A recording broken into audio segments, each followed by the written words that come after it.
Hi, this is Mrs. Ziegler, and I'm going to go over your density notes. So, density is a physical property of matter. So, we need to know these definitions. So, we know what mass is. Mass is the amount of matter, which is essentially stuff. Okay, whereas volume is the amount of space that matter takes up. So, what is density? Density is the amount of matter per the amount of space that it takes up, which is really the compactness of matter. Mathematically, it is density is equal to mass divided by volume. So in order to do the math portion, we need to know what our variables are, the symbols that represent our measurements, and then our units. So again, mass, the symbol or the variable is m, the unit is grams, g. The volume symbol is V, which the units for volume is milliliters, or it's cubic centimeters. It depends on how you are measuring your volume. And then we have density, which again, density is D, and then the units, because the mathematical formula is mass divided by volume, so the units would be grams per milliliter or grams per cubic centimeter, depending on which unit we are using for volume.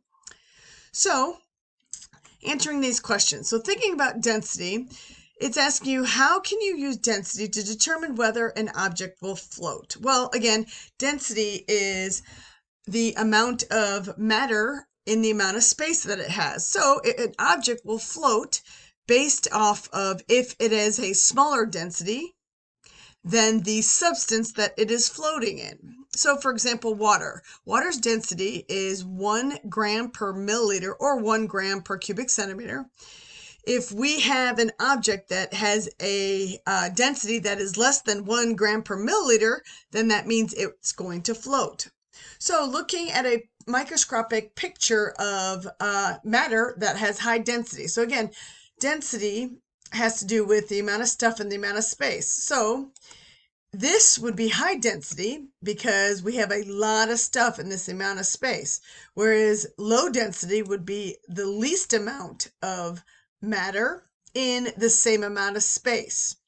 So you can see the difference in terms of high density compared to low density. So again, thinking of the compactness of matter. So the questions here ask, in terms of how closely packed matter is in an object when we're talking about density.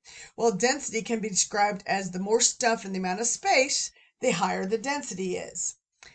So we have rubber that has a density of 1.4 grams per milliliter, and it's asking you if it will float in water, and how do you know? So if we know that the density of rubber is 1.34 grams per milliliter and water is 1 gram per milliliter, then you should know that because it is heavier or has more stuff than the amount of water, that it will not float because it has a higher density than the water.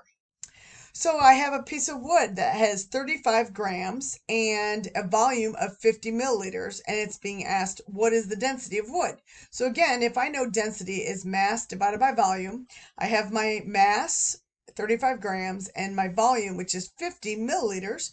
I just plug it into my formula, 35 grams divided by 50 milliliters.